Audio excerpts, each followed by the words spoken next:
Ndugu zangu, assalamu alaikum warahmatullahi taala wabarakatuh. Awali yote namshukuru Mwenyezi Mungu. Mimi kama truck drivers wa tanker kwa wakati huu, kuna jambo ambalo linaendelea kuhusiana na ushushaji wa mafuta nchi ya Zambia. Taratibu zilizopitishwa na serikali mbili baina ya Tanzania na Zambia kwamba tutapakia mafuta kwa dipstick katika kuhakiki kujiridhisha kwamba mafuta uliopakia katika apartment namba 1 mpaka namba ya mwisho viwango ni vile vile, lakini pia ushushaji tunatakiwa tutumie utaratibu ule ambao tulipakilia da na kuja kushusha, basi tutumie utaratibu ule ule. Sasa pamekuwa na mgongano kidogo, mapokezi upande wa Zambia baadhi ya madepo, na hili jambo bado kwao hawajalipokea. Lakini mimi waombe sana madereva wenzangu, hebu tujaribu kustop sasa, kusimama kusubiri ule utaratibu ambao wamekubaliana viongozi wakuu wa nchi wa kupakiaji wa stiki kama ilivyopitisha Dar es Salaam au Tanzania. Ndivyo tutakavyoshusha upande wa Zambia. Tutapakia kwa stiki, tutashusha kwa stiki. Sawa bwana. Haya masuala ya flow meter, masuala ya loss tanki za kwao ambazo hatujui calibration chart za hizo tanki zao zilifanywa mwaka gani, sisi imefika mwisho. Lakini pia niombe sana madereva tuwe na subira katika hili na tuonyeshe ushirikiano. Usije kuambia tajiri yako wewe shusha bwana kwenye mita. Ukishusha kwenye mita ukitoka na shoti, hiyo shoti ni yako, unaenda kulipa wewe. Ni mambo ambayo imekuwa ni dhuluma muda mrefu, tunakuwa tunalipa shoti ambazo sisi kimsingi hatutaki kulipa, lakini pia tunaibiwa katika madepo.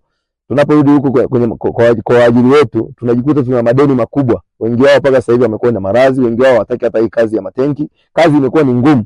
Sasa utaratibu huu ukitumika, utaratibu utaenda kurahisisha hii kazi kuwa nzuri, lakini pia hii kazi itaenda kufanyika katika procedure ambazo ni za kisheria, kwa sababu sisi tunapakia mafuta kwa stiki, wao tushushe kwa mita ambazo zina makorokoro kibao.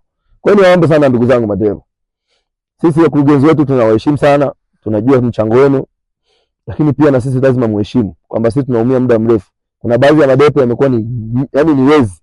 Tena sio baadhi, madepo yote ni wezi.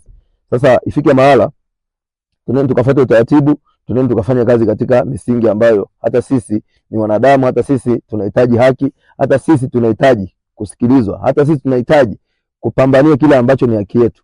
Dereva usikubali kushusha kwenye hizo flow meter, dereva shusha kwa stick. Ukishusha kwa stick mafuta tunayaona.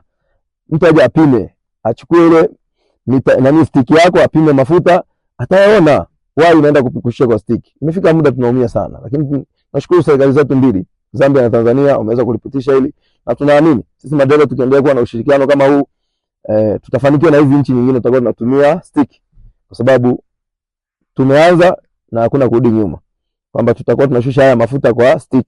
Utajikuta mabosi watakuwa na shoti, mabosi watakuwa na malalamiko, na sisi tutakuwa na malalamiko. Na hii kazi sasa tutaenda kuifanya itakuwa bonge la kazi, kwa sababu kuna watu wanafanya hii kazi muda mrefu lakini mafanikio hakuna. Mafanikio hakuna kwa sababu muda mwingi unakuta mtu anatoa pesa kazini anarudisha kazini. Sasa utakuwaje mafanikio? Yaani mtu anabambika shoti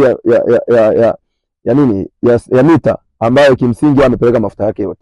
Sasa tuwaombe sana matajiri zetu kwa heshima kabisa, acheni tukashusha haya mafuta kwa stiki kwa wateja wenu, na sisi kama wasafirishaji tunavyopeleka mafuta basi tutashusha hivyo hivyo kama tunavyopakia.